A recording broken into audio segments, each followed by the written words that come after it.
Hola, ¿qué tal? Esto es el canal cristiano Betel, Casa de Dios y Puerta del Cielo. Y hoy, bueno, pues en esta semana solamente hicimos un par de videos, pero bueno, vamos a terminar la semana con la lectura sabatina de la palabra. Y hoy empezamos con el libro El Evangelio de Marcos. Entonces, vamos a empezar y como siempre solamente vamos a leer 2 versículos para que sea el primero que hable nuestro Señor Jesucristo, y entonces ponemos en manos del Señor este tiempo para que pueda el Espíritu Santo revelarnos lo que Él tiene para nosotros el día de hoy. Bueno, pues dice Marcos capítulo 1, versículo 1. Principio del Evangelio de Jesucristo, Hijo de Dios. Como está escrito en Isaías el profeta, he aquí, yo envío mi mensajero delante de tu faz, el cual preparará tu camino delante de ti. Vamos a orar. Papito, estamos en este momento, en esta tarde, Señor bendito, dándole gracias por esta oportunidad, el privilegio, Señor bendito, de poder estar delante de su presencia, el privilegio de tener un día más de vida, el privilegio de tener salud, Padre bendito. Sabemos que hay mucha gente, Padre, que está caminando, anda en la calle, Señor bendito, quizás invidente, pidiendo una moneda, quizás sin manos, Señor bendito. Hay gente que está sin pies, Señor bendito, y nosotros tenemos la oportunidad de tener cada uno de nuestros miembros, Señor bendito, y podemos servirle con cada uno de ellos, Señor bendito. Gracias por el día y gracias por la bendición y la provisión, Señor. Le pedimos, Padre, que se quede como siempre con nosotros, Señor bendito. Como siempre yo me hago a un lado, queremos que el Espíritu Santo nos hable, el Espíritu Santo que nos lleva a toda verdad, que nos lleve a la verdad, Señor bendito, que atraviese nuestros corazones. Y yo sé, Padre, que la palabra no regresa vacía, Padre bendito, y que no importa de dónde sea o de qué lugar sea o cómo esté el estado espiritual de la persona que escuche esto, Señor bendito, tendrá que entrar a su corazón y tendrá que hacer algo, Señor bendito, porque la palabra de Dios es una espada de 2 filos que corta y penetra, Señor, y discierne los pensamientos y las intenciones del corazón, Señor bendito, y no hay nada que esté oculto que quede revelado ante aquel a quien tenemos que rendir cuentas, que es a usted, papito. Gracias. Ponemos este tiempo en sus manos, le damos toda la gloria y la honra y oramos esto en el nombre de su Hijo Jesucristo. Amén y amén. Bueno, pues vemos que estamos empezando el Evangelio de Marcos, y bueno, dice el principio del Evangelio de Jesucristo. Entonces entendemos, por obvias razones, que los 4 evangelios es como si un secretario escuchara y escribiera, como en ese tiempo existían los escribas que escribían todo lo que les dictaba alguien. Entonces los 4 evangelistas que vemos son los que desde cada uno desde su perspectiva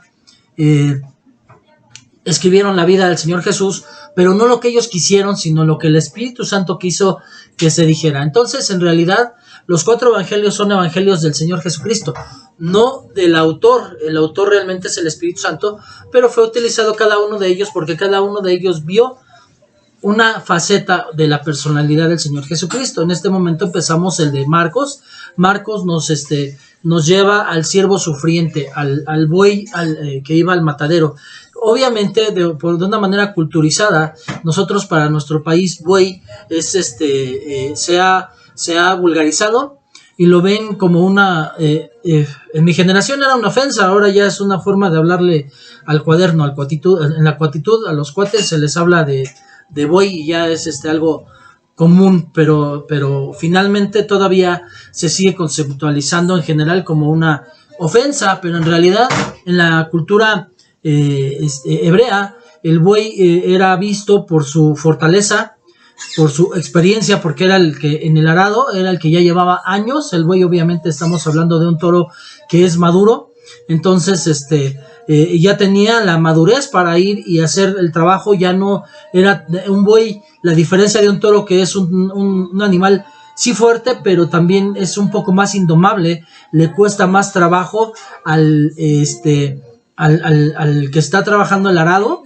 le cuesta más trabajo llevar la línea correcta como debe de ser que un buey. Un buey se deja conducir. Entonces a eso se refiere, que se dejó conducir, que iba al matadero. Por eso la visión de Marcos es de el siervo sufriente, es de quien se va a referir Marcos en su evangelio. Y entonces habla del principio del Evangelio de Jesucristo, Hijo de Dios. Como está escrito en Isaías el profeta: he aquí yo envío mi mensajero delante de tu faz, el cual preparará tu camino delante de ti. Voz que clama en el desierto: preparad el camino del Señor, enderezar sus sendas. Entonces aquí vemos que empieza Marcos hablándonos no del Señor Jesucristo, pero el principio del Evangelio de Jesucristo es llevar un percursor. O sea, él llegó nada más porque sí. Es otra forma de ver precisamente lo que les hablaba de no autonombrarse. El Señor Jesucristo, sabiendo la autoridad que él tenía y quién era, él pudo llegar y no necesitaba de un Marcos que preparara el camino. Él pudo haber empezado su trabajo sin un Marcos, sin un Juan. Pero vemos que él utilizó a Juan. Juan tenía el espíritu de Elías, y entonces él llevaba una palabra profética como Elías. Entonces, lo que nos hablan los evangelios, como realmente se centran en la vida del Señor Jesucristo, pues nos habla lo que es necesario hablar de Juan. Pero Juan fue un hombre que, precisamente, si todo el mundo lo seguía, era primero porque era hijo de sacerdote, o sea, tenía la autoridad levita para poder estar enseñando.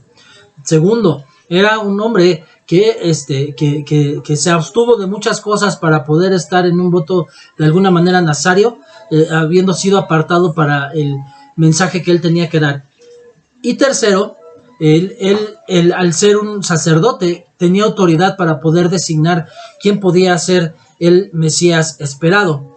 Entonces vemos que se cumplían algunas cosas en Juan el Bautista, y Juan el Bautista realmente, además, tuvo que haber tenido, si tuvo el espíritu de Elías, tuvo que haber hecho milagros como Elías, sanidades como Elías, y tuvo que haber tenido una palabra fuerte como Elías. Elías era un hombre de carácter, era un hombre fuerte. Él no llegó cuando Eliseo fue llamado y le dijo: vente, te necesito. No, él aventó su manto y él esperó a que hubiera una reacción, y la reacción de Eliseo fue: nada más permite despedirme de mi padre y te seguiré. Y él dijo: pues ve y hazlo, ¿qué te echo yo? O sea, finalmente nadie te obliga, es una decisión personal, es tuya. Entonces, en este aspecto, Juan tenía también esa autoridad fuerte de hablar, y de que él no quería seguidores por tenerlos, sino que él tenía seguidores porque por la forma en que el Espíritu Santo hablaba, y a él, como al Señor Jesucristo, no le ocupaba el hecho de que pudiera haber personas que estuvieran en su contra o que no le quisieran escuchar. Él tenía un propósito y él quería cumplir ese propósito. Entonces vemos ya el propósito de Juan en el versículo 4. Bautizaba Juan en el desierto y predicaba el bautismo de arrepentimiento para perdón de pecados. Es algo nuevo, porque en el Antiguo Testamento no hay nada, nunca se habla del bautismo. Hay algo aparentemente similar, y tenía ciertamente un cierto propósito similar cuando los sacerdotes entraban al templo, y hay algo que ellos llamaban mar, que es como una piscina que llega hasta el cuello, y entonces ellos tenían que entrar desnudos para purificarse y salir y poder ejercer el sacerdocio. Entonces es algo similar, pero los fines eran no del todo iguales. Entonces es lo más que se puede asemejar al bautismo. Pero el bautismo del que Juan hablaba, lo vemos a Pablo y lo vemos a Pedro explicar el bautismo, que era realmente algo nuevo, porque él tomaba cosas viejas y las hacía nuevas y renovaba, y entonces tenía un significado nuevo y era una forma diferente de hacerlo. No era exactamente lo que hacían los hebreos en levitas en el santuario, sino que realmente lo que nos asemeja y lo que nos explican Pablo y Pedro en algunas de sus cartas es que el bautismo es una imagen, un simbolismo de nosotros entrar. Al entrar al agua entramos a la sepultura para compartir la muerte y sepultura del Señor Jesucristo, para morir a nuestra carne y renacer al Espíritu. Y entonces el bautismo tiene que ser arrepentido, por eso dice bautismo de arrepentimiento para perdón de pecados. Entonces una persona que entra al agua sin arrepentimiento no está siendo correctamente bautizada. Tiene que tener el entendimiento de que está entrando a matar a su yo anterior para vivir a la nueva vida en Cristo, para que el Señor, al ver el arrepentimiento, perdone pecados. El Señor no perdona al que se mete en el agua, sino al que al meterse en el agua está arrepentido y está queriendo dejar en esa sepultura espiritual el viejo yo.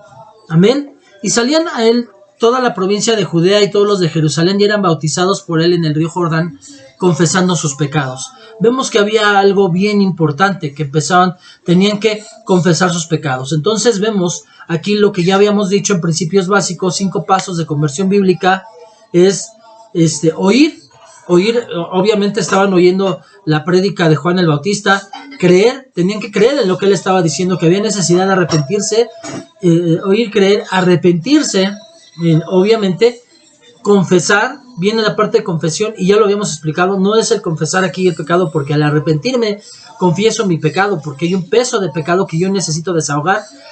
La confesión que viene aquí es confesar que el Señor Jesús es mi Señor y mi Salvador, y bautizarse, entonces entrar al agua y morir a nosotros mismos. Punto muy importante, el Señor Jesús no había muerto aún, no había hecho el sacrificio perfecto. Entonces el bautismo que hacía Juan era para arrepentirnos de pecado, pero faltaba la otra parte. Cuando el Señor Jesús dijo, no, yo me tengo que ir, porque si yo no me voy no podré enviarles a el Consolador el Señor Espíritu Santo. Entonces, hasta que el Señor Jesús se fue que descendió el Espíritu Santo y fueron bautizados en el Espíritu Santo como lenguas como de fuego en el día del Pentecostés, todos los hermanos que estaban reunidos ahí. Entonces vemos que era la parte que faltaba, la parte complementaria. Por eso no había un complemento y por eso hubo necesidad de explicarles esa parte a los discípulos de Juan, cuando ya habiendo sido resucitado el Señor, se encontraron a discípulos de Juan que estaban predicando el arrepentimiento, pero todavía no recibían el Espíritu Santo, y en ese momento lo recibieron. Entonces es el complemento. Cuando yo termino mi conversión bíblica, se va a ver que recibí el Espíritu Santo por el fruto del Espíritu Santo. Pero si no hay fruto, no hay Espíritu, porque es del Espíritu Santo, no es mío. O sea, yo no estoy comportándome bien. El Señor Espíritu me guía a hacer las cosas bien. Entonces, si yo no me comporto bien, o me cuesta, o no me duele el pecado, quiere decir que no estoy bien bautizado. Entonces, por eso ha habido necesidad de que algunas personas han tenido que ser bautizadas 2 y 3 veces. No que existan muchos bautismos, no existen. Lo que pasa es que se tienen que bautizar hasta que sea válido su bautizo. Y cuando una persona voltea hacia atrás y se da cuenta de que su bautismo fue incorrecto, ¿por qué? No porque el que lo ministró lo haya hecho mal, sino porque él lo recibió mal, porque no tenía el entendimiento y la dimensión, no dimensionaba lo que él iba a hacer al meterse al agua. Entonces cuando le cae el 20, cuando lo entiende, es cuando entonces va y se bautiza correctamente, y entonces viene evidencia de que tienes el Espíritu Santo, porque el Espíritu Santo va a empezar a dar fruto en ti. Bien importante, y siempre lo he subrayado, la palabra no dice frutos. O sea, un árbol no te da naranja, pera, manzana, no. Un árbol de naranjas te da naranjas, un árbol de peras te da peras, un árbol de manzanas te da manzanas. La diferencia en un árbol no es los diferentes frutos, sino que el fruto, algunos están maduros, algunos nunca maduran y se echan a perder, algunos están, si es manzana está roja, algunas manzanas son verdes, algunas manzanas son amarillas. Entonces vemos diferentes tipos de manzanas. Y entonces eso es lo que hace la diferencia. Hay unas manzanas que son más dulces, otras que salen amargas, otras que no salen insípidas, y entonces vemos que el fruto del Espíritu entonces es cuando viene la parte y nos explica que es paz, benignidad, bondad, pero si fuera el Espíritu, el fruto del Espíritu fueran naranjas, todas serían naranjas, nada más que unas serían más dulces y otras menos dulces. Eso es lo que hace la diferencia, pero todo es el mismo fruto. No son frutos, es fruto. Y el fruto del Espíritu Santo se tiene que mostrar. Lo que se siembra se cosecha. Si yo siembro uvas, no voy a cosechar manzanas, eso es un hecho. Entonces yo tengo que entender que si yo siembro en el Espíritu, voy a recoger en el Espíritu, voy a hacer cosecha del Espíritu. Entonces una persona que ya lleva años de ser cristiano y todavía sigue en el mismo pecado y no puede dejarlo, y ni siquiera siente peso de pecado, ni le duele hacerlo, y siempre que cae se justifica en vez de ir a las rodillas del Señor Jesucristo y pedirle que lo perdone, entonces es una persona que no tiene el Espíritu Santo y que no está correctamente. Amén. Entonces viene aquí y les explica esta parte, porque todavía faltaba. Dice, y predicaba diciendo, versículo 7, viene tras de mí el que es más poderoso que yo, a quien yo no soy digno de desatar encorvado la correa de su calzado. ¿De qué habla? Los soldados romanos tenían un cuero, un pedazo de cuero en la parte de abajo que era la suela de la sandalia, y tenían unas cintillas de cuero que se enredaban hasta las rodillas para que tuviera firmeza, para que al correr ellos en la guerra ellos tuvieran movilidad sin que temblara, sin que los hiciera resbalar el cuero que tenían. Entonces ellos tenían, precisamente por ser generales, pues ellos tenían un siervo, un esclavo, que era el encargado de desatarle la correa de su calzado. Pero precisamente por ser soldados, por tener enemigos, esa persona que se encargaba de desatar la correa de su calzado tenía que ser una persona digna de confianza. ¿A qué se refiere entonces? Dice Juan: yo ni siquiera soy digno de ser su esclavo, ni siquiera soy digno de desatar encorvado la correa de su calzado. Dice, no soy digno, no soy su amigo, no vivo, a pesar de que Juan fue un hombre que vivía apartado, él no se sentía digno del Señor Jesucristo. Yo creo que él era así como que decía, es que me es increíble que Dios me haya escogido a mí para que yo sea la voz que clama en el desierto, que sea el percursor de mi Señor Jesucristo.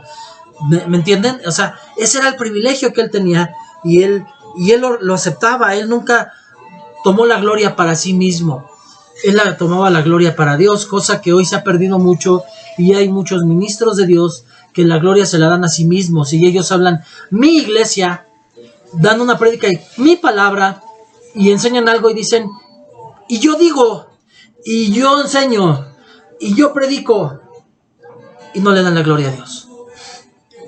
Y muchos a lo mejor sí se la dan y dicen, es que esto viene de parte de Dios, esto lo está enseñando Dios, pero en su actitud, que es lo más importante, la actitud, demuestran que en realidad no están en manos de Dios. Y luego termina diciendo en el 8, yo la verdad os he bautizado con agua, pero Él los bautizará con el Espíritu Santo. Él ya les estaba avisando, poco entendimiento para los discípulos de Juan cuando ya se murió Juan, que les avisó que ellos tenían que ser bautizados con el Espíritu Santo. Si yo lo estoy solamente bautizando en agua, pero viene el que los va a bautizar con el Espíritu Santo. O sea, le estaba diciendo a sus discípulos, Juan, no se queden conmigo, la gloria no es para mí. Y sin embargo, todavía siguió una iglesia que seguía a Juan. El hombre es muy así, empieza a seguir a hombres en vez de seguir a Dios. Entonces vemos que hubo quienes seguían a Juan, y hoy vemos que hay personas que idolatran a su apóstol, a su pastor, y si yo lo vi en otra iglesia en la que estuve anteriormente, cuando el pastor decía, no voy a venir, faltaba más de la mitad de la iglesia, porque ellos ponían su confianza en el pastor y no escuchaban la palabra que se iba a dar por medio de otra persona ese domingo que el pastor no iba a estar. Entonces ellos veían al pastor y no veían al Espíritu Santo. Algo que tenemos que tener entendimiento todos los que tenemos el privilegio de poder compartir una palabra, es que nosotros, como lo dije ya en otras ocasiones, somos solamente el medio que el Señor, el Espíritu Santo, utiliza para hablar. No es mi palabra, no es mi conocimiento, no es mi entendimiento, sino el Espíritu Santo quiere dar un mensaje por medio de la persona que está hablando. Bueno, vamos a continuar. El bautismo de Jesús. Versículo 9. Aconteció en aquellos días que Jesús vino de Nazaret de Galilea y fue bautizado por Juan en el Jordán. Y luego, cuando subía del agua, vio abrirse los cielos, y el Espíritu, como paloma, descendía sobre de él. Y vino una voz de los cielos que decía, tú eres mi Hijo amado, en ti tengo complacencia. Siendo un Dios, Jesús, siendo un Dios que toda la vida ha tenido una intimidad, cada una de las personas, una con otro, que son uno solo, que se comprendan, que son unidos. ¿Será que el Señor Jesús necesitaba recibir al Espíritu Santo? No, error. Muchos piensan que cuando se bautizó recibió al Espíritu Santo. No, Él ya lo había recibido, porque nunca tuvo necesidad ni siquiera de recibirlo, porque Él es parte del Espíritu Santo, son uno solo. Había necesidad de que la gente viera un simbolismo, una imagen, para que creyeran. Y entonces el Espíritu Santo baja visualmente, como tomando una forma de paloma. El Espíritu Santo no es una paloma, se le representa ahora como una paloma porque él se representó como paloma al bajar con el Señor Jesús, pero él lo que estaba haciendo era decir, él es uno solo con el Padre.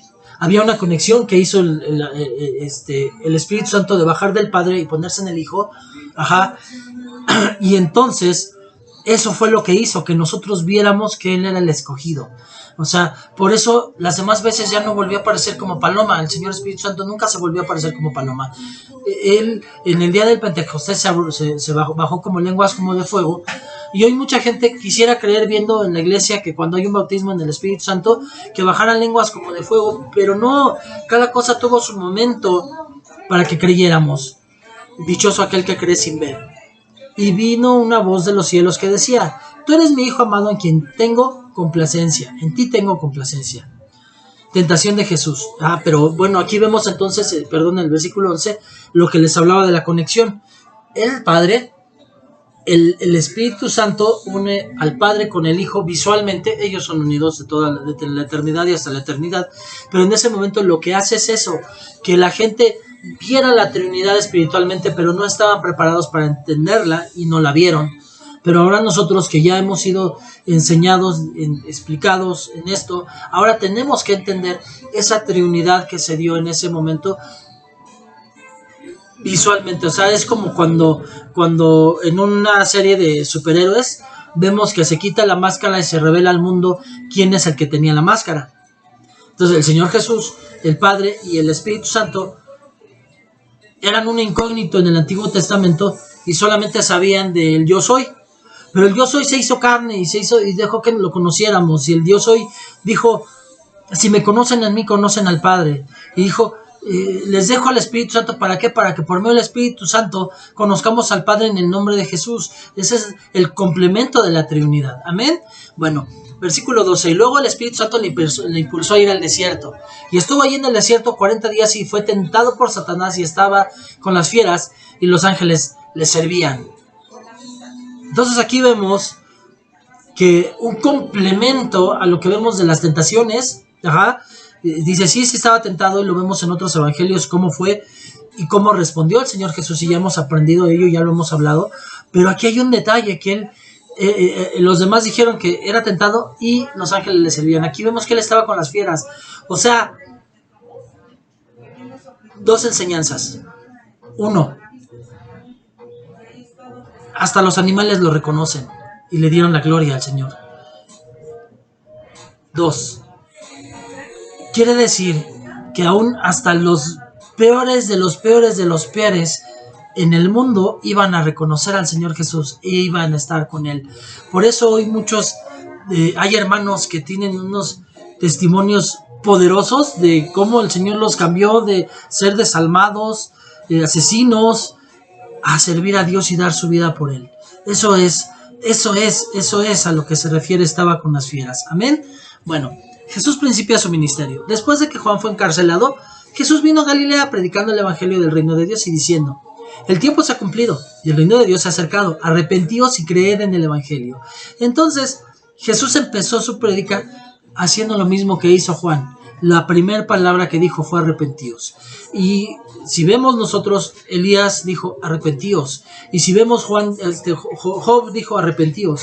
Y si vemos Jeremías dijo arrepentíos. Y si vemos Isaías dijo arrepentíos. Y si vemos Ezequiel dijo arrepentíos. Fue como empezaron sus enseñanzas. Y cuando vemos el día del Pentecostés, cuando Pedro habló, lo primero que dijo fue arrepentíos. Entonces, ¿cuál es el meollo del asunto para ser hijo de Dios?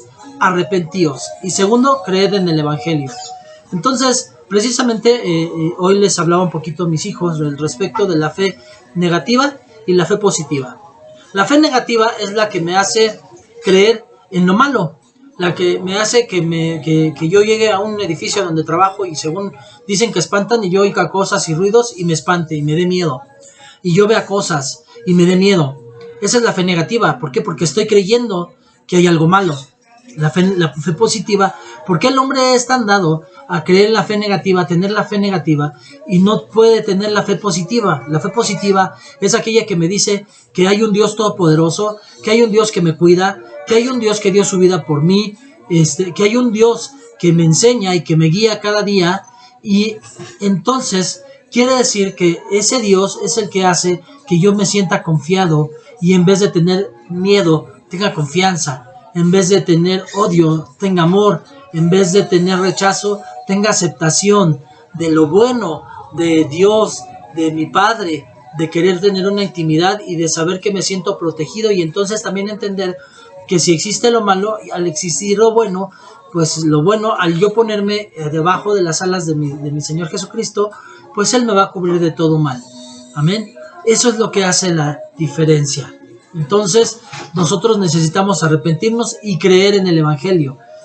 Tener una fe positiva. Porque yo puedo creer que existieron personas de la historia como me han dicho a mí que fue Homero el que escribió la Ilíada, y sin embargo históricamente no hay una seguridad de que haya sido Homero. Se le achaca a Homero y no hay una seguridad de que haya sido Homero, y ni siquiera se sabe de qué fecha vivió, y hay muy pocas copias de la Ilíada y la Odisea.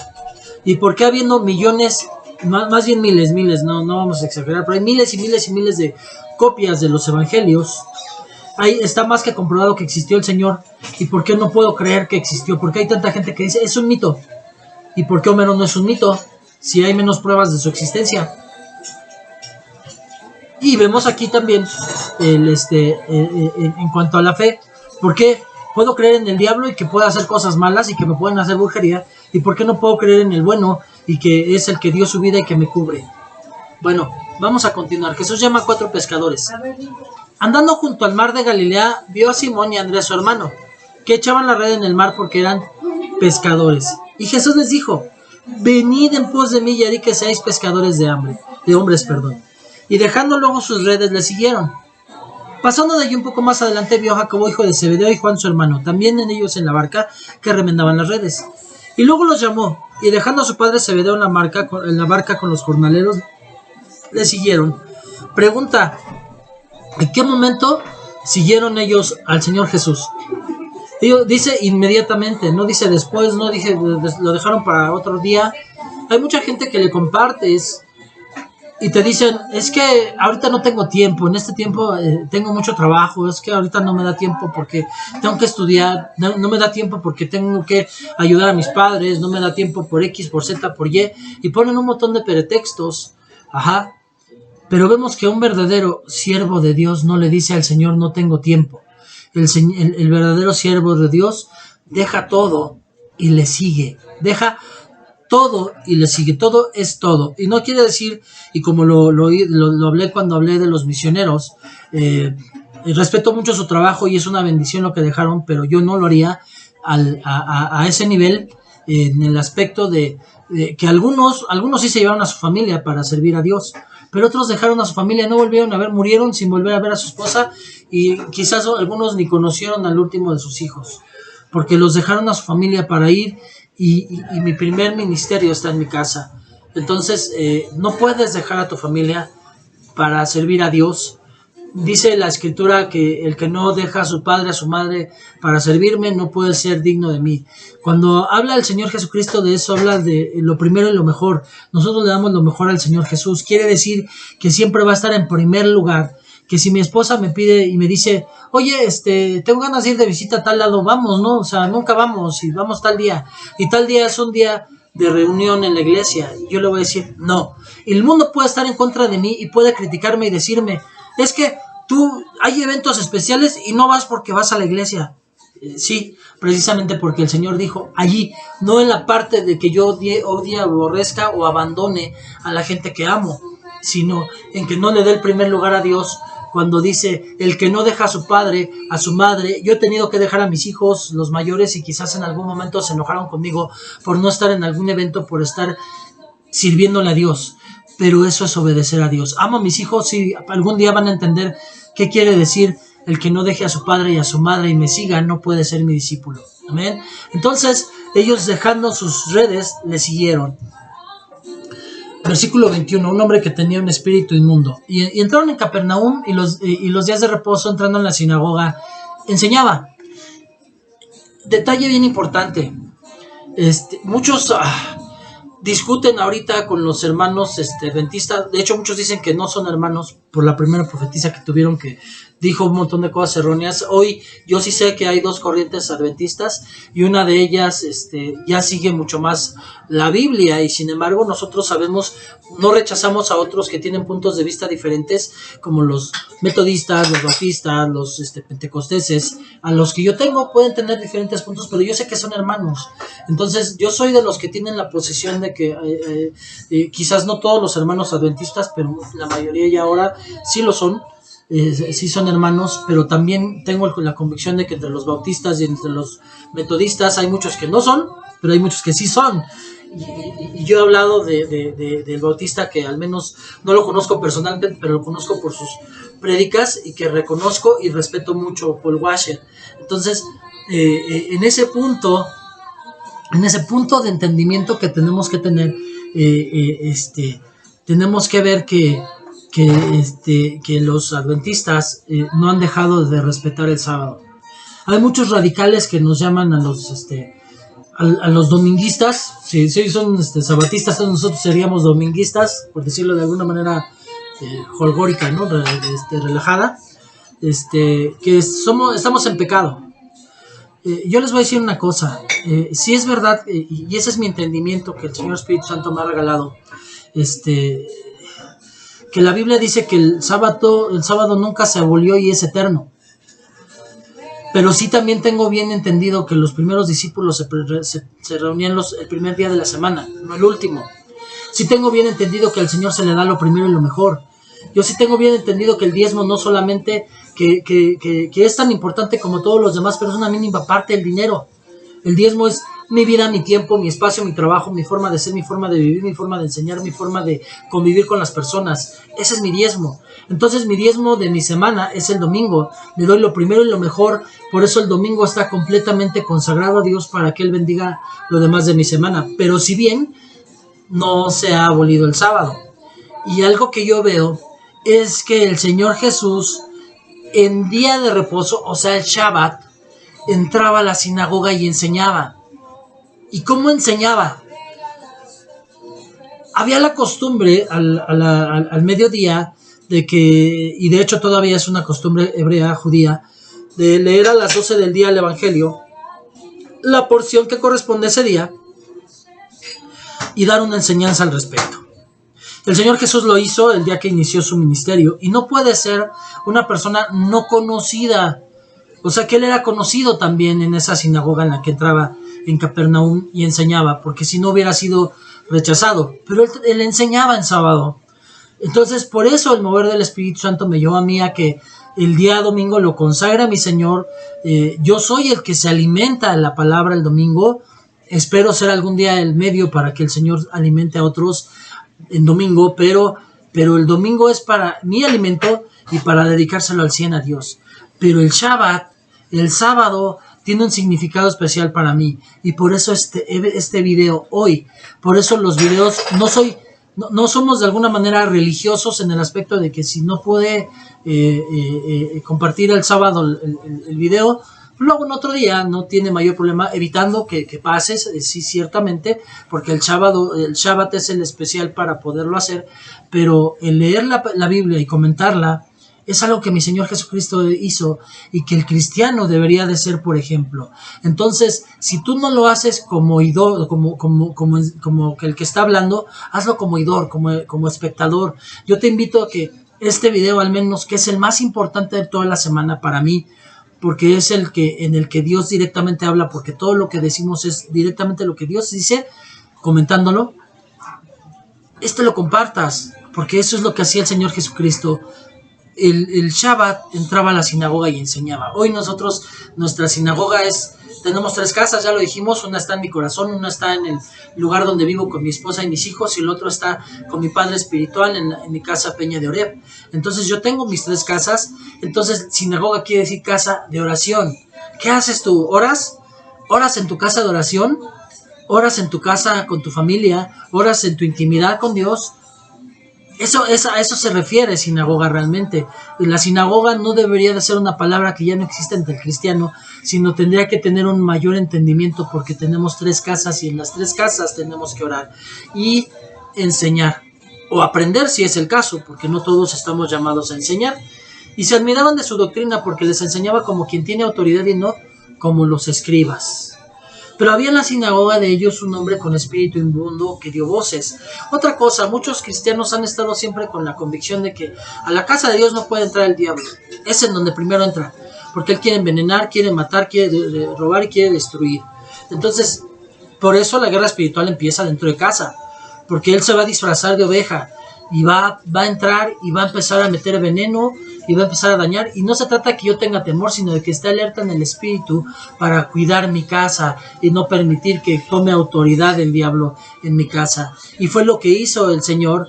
Un espíritu inmundo empezó a dar voces y él aparentaba respetar al Señor Jesús, diciendo: ¿qué tienes contra nosotros, Jesús Nazareno? Has venido para destruir, no sé quién eres, el Santo de Dios. Y todavía no era tiempo para que fuera abiertamente entendido que era Dios, Hijo de Dios. No era el tiempo, tenía que haber una preparación. Y el diablo lo hizo no porque estuviera admirando al Señor Jesús, sino porque lo quería poner en evidencia. Por eso el Señor Jesús se enoja, le reprende y le dice: cállate y sal de él. Entonces, algo que a mí me gusta también subrayar mucho, y lo hablábamos en uno de los recientes videos, hablaba yo de precisamente el lunes voy a continuar con la segunda parte de Guerra Espiritual, y en donde hablaba de las liberaciones y de que nosotros, el cristiano, ha expulsado de su vocabulario la palabra exorcismo, y exorcismo es solo una forma de liberación. Hay 3 formas de liberar a las personas, pero el exorcismo es cuando un espíritu nos posee y es expulsado. Y sí está la palabra en la Biblia, así que no es una palabra de la iglesia tradicional, es bíblica y es de Dios. Y entonces vemos que el Señor Jesús en cada situación fue diferente. Hoy muchos exorcistas nos enseñan con libros cómo liberar, y hacen ciertos que se convierten en rituales, y casi tienes que hacer al pie de la letra lo que él dice para que resulte, y no es así. Sí ayuda porque es experiencia la que nos están dando, pero es como exactamente lo mismo que pasa con el Padre Nuestro. El Padre Nuestro no es para que se lo esté repitiendo al Señor, sino para que yo vea lo que debe de tener una oración, para que yo personalice mi oración y yo le diga al Señor sin que falte algo de lo que debe de tener la oración. Entonces, en esta parte vemos que el Señor Jesús solamente lo que hizo fue: cállate y sal de él. Y el espíritu inmundo sacudió con violencia a la persona, dice, sacudiéndole con violencia y clamando a gran voz, salió de él. Entonces vemos que no es necesario hacer una serie de ritos, sino el Espíritu Santo te va a mostrar qué tienes que hacer en el momento y lo vas a hacer, y las personas serán liberadas, y no van a ser liberadas solamente de posesión. Por eso les decía, las otras 2 formas no son posesión y no se le llama exorcismo, pero las 3 son liberación. Amén. Y eso pueden ver el video del lunes de la semana pasada y el video que vamos a publicar el lunes de la siguiente. Bueno, 27. Y todos se asombraron de tal manera que discutían entre sí diciendo: ¿qué es esto? ¿Qué nueva doctrina es esta? ¿Con qué autoridad manda uno a los espíritus inmundos y le obedecen? Y muy pronto se difundió su fama por toda la provincia alrededor de Galilea. Se sorprendían de su autoridad, porque dicen: es diferente a la de los... esto no lo dice aquí, pero en este momento en otro de los evangelios dice que dijeron: no como los fariseos, no enseñan como los escribas, tiene una forma diferente, tiene autoridad en la que manda espíritus inmundos y le obedecen. Yo, cuando hago una liberación, no soy yo el que me obedecen, sino que saben quién está detrás de mí y la autoridad que el Señor me delegó, y entienden esa autoridad. ¿Y por qué? Si un demonio se me sujeta y reconoce mi autoridad, ¿por qué muchas veces permitimos que las personas nos falten al respeto? ¿Y por qué yo a veces les falto el respeto a ministros de Dios? O sea, yo puedo ver que Dios le ha dado una autoridad a mi padre espiritual, ya que yo he visto que ha liberado personas, no necesariamente de exorcismo, pero sí he visto liberaciones de personas, he visto sanidades y reconozco la autoridad. Y entonces, ¿por qué faltarle al respeto? ¿Por qué? Y faltarle al respeto no solamente en presencia, es detrás. Sí reconozco que en su momento lo he hecho, pero el Señor me ha reprendido y he cambiado mi corazón, y hoy entiendo. Y él me decía también: bueno, si tú conocieras hoy a David y lo respetarías aún con lo que hizo con Betsabé, Si tú conocieras a Jacob y lo respetarías aún con todas las trampas que hizo, ¿por qué te atreves a la autoridad que yo te puse como padre para que te eduque? Te atreves a hablar de él. Y me dolió en mi corazón porque entendí, es verdad, Señor. O sea, son héroes de la fe los que yo leo, pero tengo una persona que Dios me puso vivo para que me cuide y para que me eduque en lo que yo estoy mal, en correcto. Y el que yo me atreva a decir una mala palabra incorrecta, porque critico, no por ofenderlo, porque nunca lo hice por ofenderlo, sino por criticar ciertas cosas, yo no me puedo atrever, no lo puedo hacer porque fue la persona que Dios me puso para que me enseñe. Y si bien no es perfecto, y lo que yo tengo que entender es que la imperfección que yo vea en él es para precisamente no poner mi idolatría y mi confianza en él, sino en Dios, pero entendiendo que es una autoridad que Dios me puso para respetarle, entonces tengo que respetarle. Amén. Y si vemos entonces que los espíritus inmundos se le sujetan y le obedecen, porque sus hijos, los hijos de la casa espiritual en la que yo estoy, o los hijos de tu casa espiritual, no respetan muchos a su pastor, porque hablan de él fuera de la iglesia, porque critican lo que él hace? Eso, Dios va a demandar eso, porque si los espíritus inmundos respetan la autoridad impuesta por Dios, aguas si un hijo de Dios no la respeta. Amén. Y dice que muy pronto se difundió su fama por la provincia alrededor de Galilea. Bueno, Jesús sana a la suegra de Pedro, versículo 29. Al salir de la sinagoga vinieron a casa de Simón y Andrés, que eran hermanos, con Jacobo y Juan, que también eran hermanos. Los 4 eran los pescadores, los demás se dedicaban a otras cosas. Y la suegra de Simón estaba acostada con fiebre y enseguida le hablaron de ella. Entonces él se acercó y la tomó de la mano y la levantó inmediatamente, le dejó la fiebre y ella le servía. Y dice la palabra que si Dios dice 2 veces algo, lo confirma, y lo de la suegra de Simón está 3 veces. Lo puedes encontrar en Mateo 8 del 14 al 15 y Lucas 4, 38 al 39. Quiere decir que Pedro era casado. Si tenía suegra es que tenía esposa.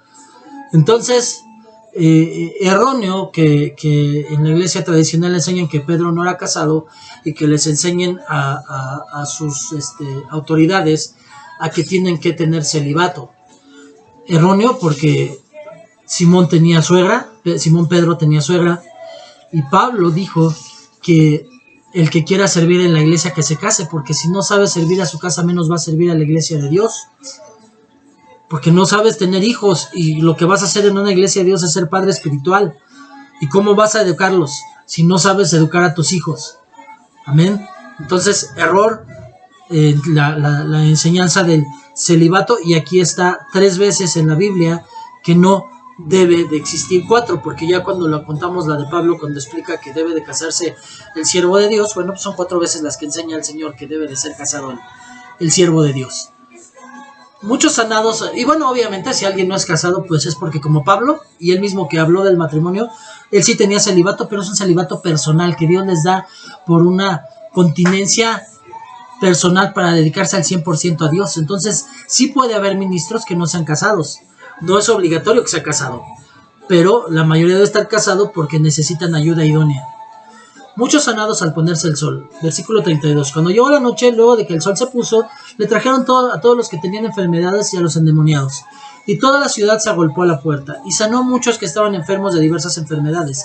Echó fuera muchos demonios, y no dejaba hablar a los demonios porque le conocían. Entonces el Señor Jesús no era un cazademonios, no estaba buscando demonios, pero a todos los lugares a donde iba había endemoniados, y entonces los liberaba. Importancia del tema de guerra espiritual. Ojalá que puedan verlo en la primera parte de esta semana, en la segunda parte del lunes siguiente, porque habla de esa necesidad de liberación que tenemos todos. Por eso veía muchos liberados, pero aquí no nos habla de que todos fueran exorcizados, pero sí echó fuera muchos demonios, y no dejaba hablar a los demonios porque sabía quién era él. Amén. Bueno, Jesús recorre la Galilea predicando. Versículo 35. Levantándose muy de mañana, siendo aún muy oscuro, salió y fue a un lugar desierto, y allí oraba. Y le buscó Simón y los que con él estaban, y hallándole le dijeron: todos te buscan. Él les dijo: vamos a los lugares vecinos para que predique ahí también, porque para esto he venido, y predicaba en las sinagogas de ellos en toda Galilea y echaba fuera a los demonios. Punto bien importante, si nosotros somos cristocéntricos y seguimos el ejemplo del Señor Jesús, dice aquí, levantándose muy de mañana, siendo aún muy oscuro, salió y se fue a un lugar desierto y allí oraba. El Señor oraba, quizás no era diario que oraba de madrugada, pero buscaba sus tiempos para orar en la madrugada y tener una intimidad con Dios.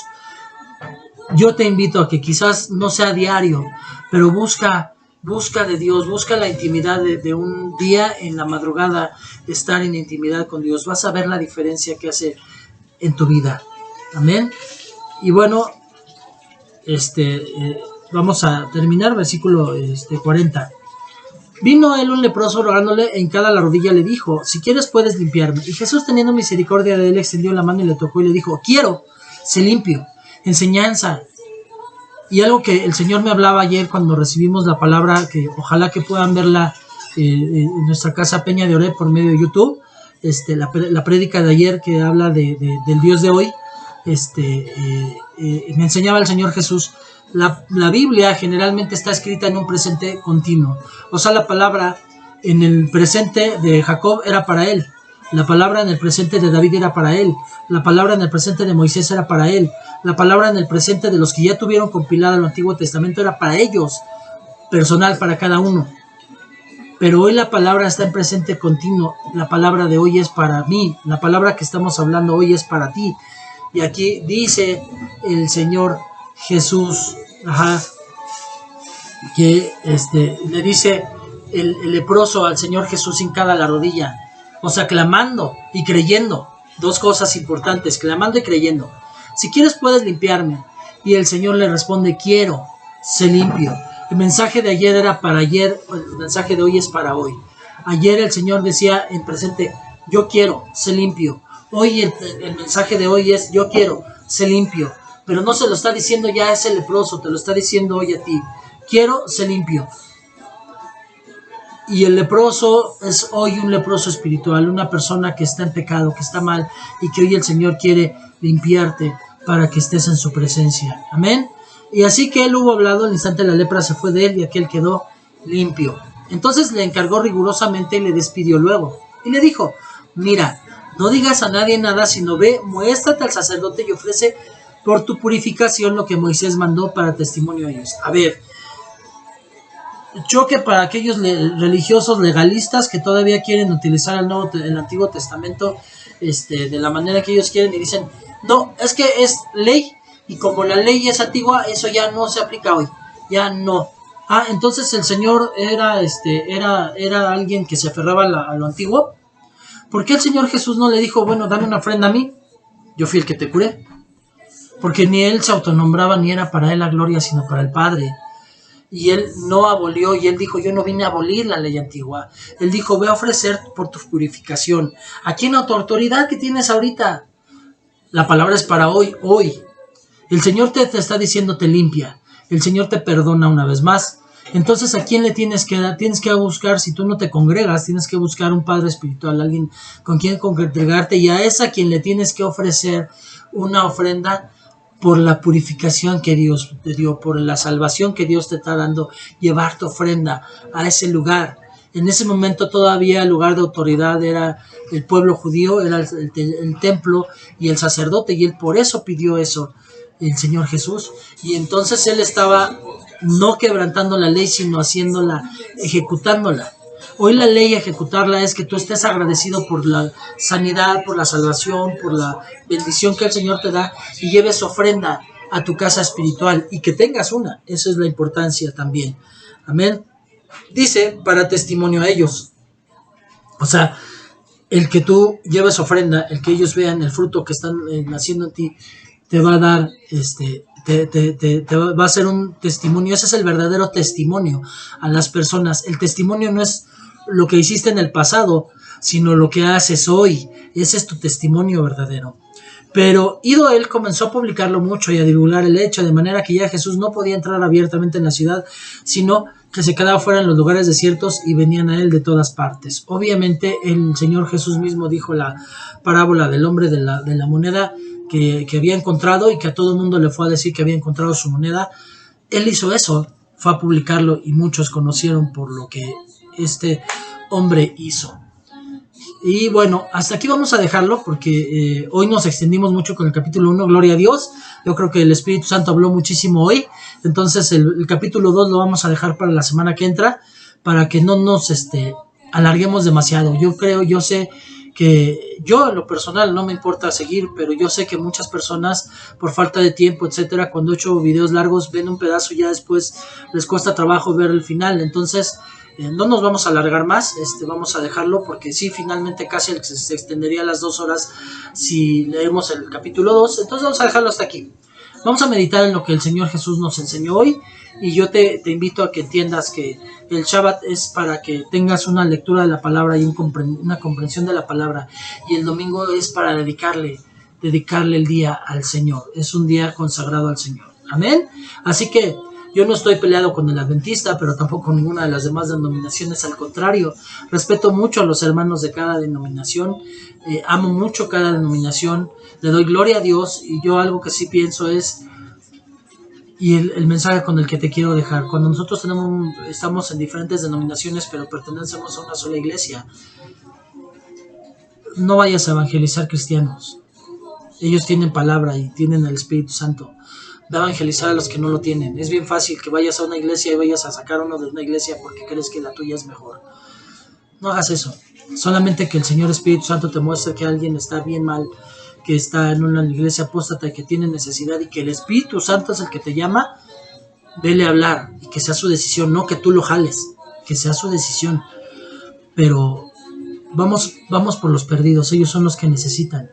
Hoy estamos en un mundo perdido, que se está muriendo mucha gente sin salvación, y que tú y yo podemos hacer la diferencia. Amén. Bueno, pues vamos a darle gracias al Señor por esta palabra. Papito, estoy bien agradecido porque son muchos temas que tenemos que meditar en nuestro corazón.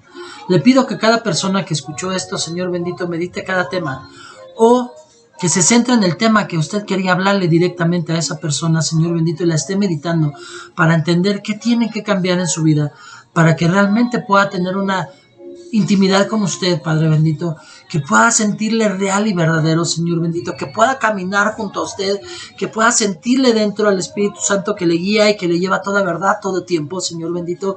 Eso es, como decía ayer mi Padre espiritual, ese es el fin, Señor bendito, de toda palabra, que podamos inyectar en las personas el entendimiento de un Dios personal, no del Dios que les han platicado, no del Dios de la estampita, ni del Dios del pedazo de piedra o metal, sino un Dios que existe, que es real, y que llegue en un momento en el que la canción, la alabanza que dice, aunque no te pueda ver, de repente como que se haga tan irreal, porque sea solamente para los que aún no lo pueden ver, pero que haya quienes lo puedan ver. No digo que no sea buena esa alabanza, es una alabanza excelente que amo, pero que a mí ya no me llena, porque yo voy más allá.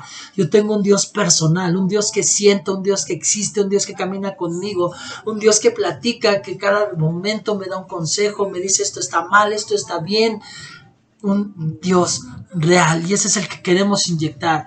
El grueso de los hermanos viven de un Dios que no pueden ver, pero pueden sentir, pero unos pocos pueden llegar a esa intimidad y ese entendimiento. Yo le pido, Padre bendito, que podamos cumplir con ese cometido, Señor bendito, de ser el medio para que las personas puedan sentir ese Dios personal, que lo puedan ver espiritualmente, Señor bendito, que puedan estar con usted, Señor, y caminar con usted.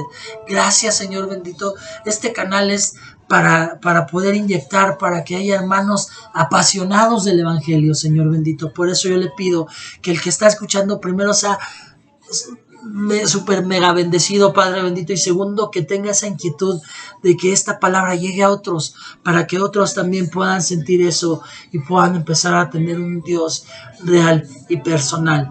Gracias, papito, le doy toda la gloria y la honra. Gracias, Señor bendito, porque a este vaso inútil usted lo hace útil, a este vaso sucio usted lo limpia para que sea un vaso de servicio, Padre, para usted. Gracias por todo, gracias por este canal. Bendígalo, Señor, que la unción del Espíritu Santo caiga sobre este canal, Padre bendito, y que llegue a mucha gente, que un día se sorprenda, me sorprenda en mi corazón, de que esto ya no solamente llegue a esta ciudad o a este país, sino a muchos lugares, a muchas naciones, en donde puedan escuchar una palabra fresca y una palabra que le da solamente gloria a usted, papito. Gracias, le doy toda la gloria, toda la honra, y todo esto se lo oro en el nombre de su Hijo, mi Señor Jesucristo. Amén y amén. Bueno, pues hermanos, gracias por esta oportunidad, este tiempo. Como siempre, y siempre lo declaro así, los errores son míos, los aciertos son del Señor Espíritu Santo. Quédate con lo que el Espíritu Santo te quiere hablar. Por eso este canal, como lo he dicho, yo sé, al darle lo mejor al Señor, mientras el Señor nos dé recursos, vamos a hacerlo de una manera mejor, pero por eso no es lo importante al que ves, ni el fondo de lo que ves.